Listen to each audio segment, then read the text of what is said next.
Salutations, everyone. This is Dubstep, and with a retro game like this, it deserves a retro introduction. And this is Cod4, obviously, if you couldn't tell. I actually have tried playing World at War already. I played about 3 or 4 games of that in many different lobbies, and I can just tell you right now that that game's just not good, and I really think it just comes down to, and by not good I mean, I don't mean the game itself is not good. I mean every lobby had they're hackers pretty much, and in lobbies that didn't have hackers, like the one lobby I found, if you didn't kill someone in maybe the right amount of bullets that you thought would need, you would suspect them of hacking because it was very likely that they were. And obviously that doesn't make a game fun. It really just came down to, I think, there's just not enough real players per hacker to make the game playable, basically. Something that was interesting that's not in COD4 is that the ability to see how many people are in each playlist before you play it. And when you looked at it, there might have been like the really popular game modes like Domination and War. War is just such a good mode. I think they should bring that back. But even in those very popular modes, there was like 30 people or something, which limited it to, like, you know, there's maybe 2 or 3 games of that mode for the entire world, and that just does not make sense. It means Team Deathmatch is pretty much the only playable thing, because that had maybe 20 lobbies, and that was still pretty hacked. So sadly, it was very unplayable. It was the first Call of Duty I played, so it's kind of a nostalgic experience. But that game is dead. So I went to COD4. And surprisingly, I'm not sure if I just got really lucky with the lobbies or not, but really, I didn't even find any hackers. I played a couple games. I think the third one, I had to stop playing them. It's just based on time, lack of time.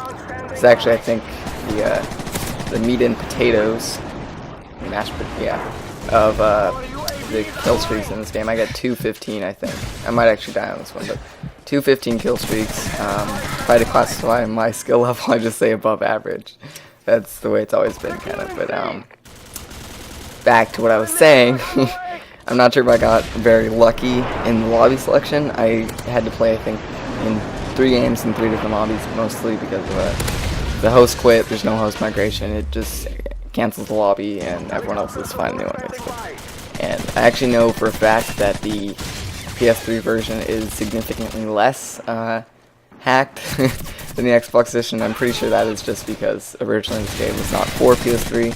It was just for Xbox, and when they made it for PS3, it was, you know, I guess people that were gonna hack the game didn't find much use for it. So, or I think it might have been written in a different code, something like that. This could just be all wrong, but the point is, there seems to be less hacked lobbies on PS3 than Xbox. I might be wrong again, but nothing. Not trying to, you know, say PS3's better or anything, but that's just something to take into account, is that. And so I really couldn't tell how many people were in each game mode, but just to find playable lobbies of Domination, I thought was pretty reassuring that there wasn't 34 people in this one game mode. So, you know, it looks still very much alive. I think that the really only negatives in this game are stuff specific to its time, without maybe like the specific, like good technology. Like, I'm not a fan of just the peer-to-peer system, but even if they just could find a way to implement host migration into this game, that would just make it so much better.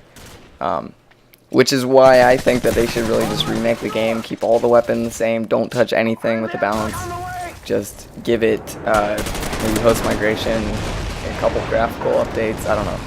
But maybe not even that. I like the way it looks, but just stuff like that, because the balance in this game is so good. It's like stopping power is not a big enough improvement that you need to run it on every class, like Modern Warfare 2, where even really high damage assault rifles needed stopping power to beat out the same assault rifle without stopping power. And that doesn't make sense, obviously. It limits the perk 2 selection too much, too greatly. But in this game, you want to run stopping power, but you can run UAV jammer, Juggernaut if you wanted to. There's a lot of other setups that you could run, and I'm running stopping power here. Usually that's what I run, obviously, but you know, it's not. I don't feel forced like I need to run it in any way. So that's basically where the perks come in. It's the low stealth ability. You still can run silencers and UAV jammer, which is like cold-blooded without the air support safety. It makes it a much faster paced game. I don't feel like I'm ever being found. Like even when they have UAVs up, like people are turning around and going just for me. So it's just, I feel like the balance is all there. There are a couple of things that people would consider bullshit, but like the M16, or I think grenades are definitely on the OP side, which are very annoying. But I don't find much problem with the M16. It's still a burst weapon. Had the same like damage and recoil as full auto, which is basically the M4. Maybe I'd have a problem with it, but I usually don't see much problem with semi-automatic or burst weapons being overpowered, just because they still take some remote form of accuracy. And so, you know, balance is very good. One of the best things in this game, in my opinion, is the footsteps, because you can just, you know, you can hear people if they're not running dead silence, which I usually run. You can just hear them perfectly. It's great. If they make future Call of Duties, they really need to implement whatever mechanic they ran in this game, because it's not even a headset.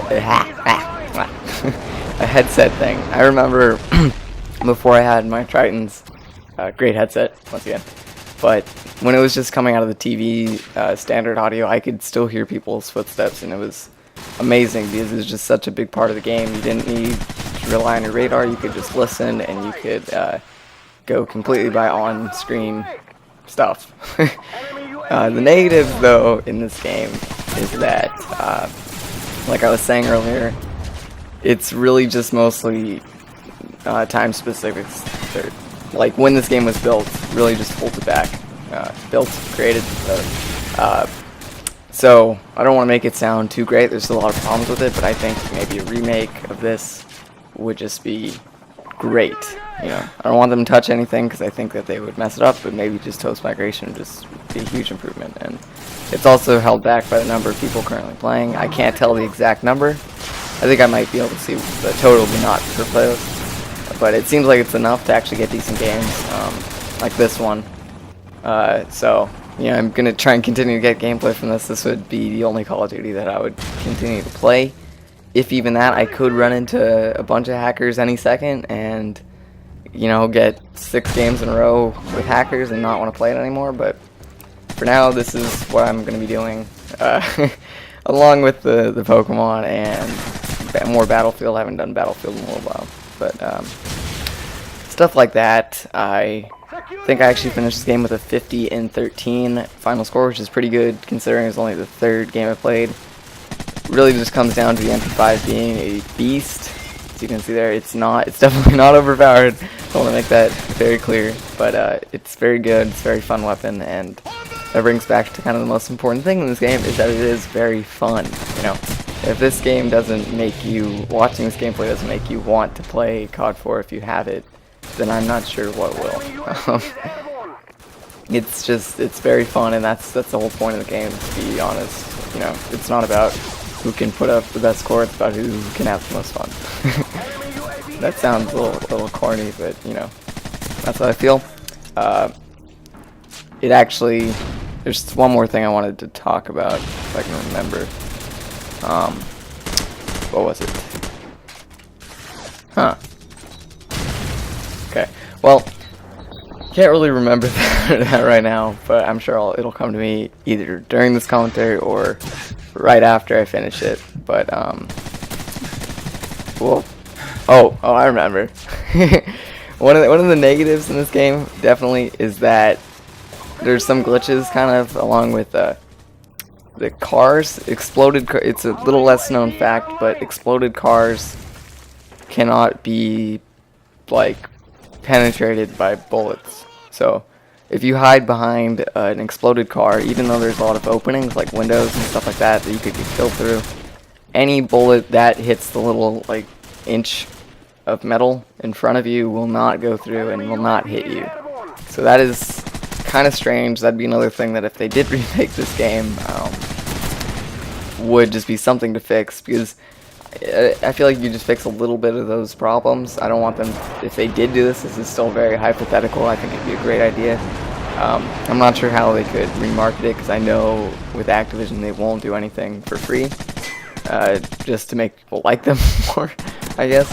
So maybe you, I mean, the game used is like $5 or $6, so maybe you sell it as a DLC or something for $5, and that's the remake. I don't know.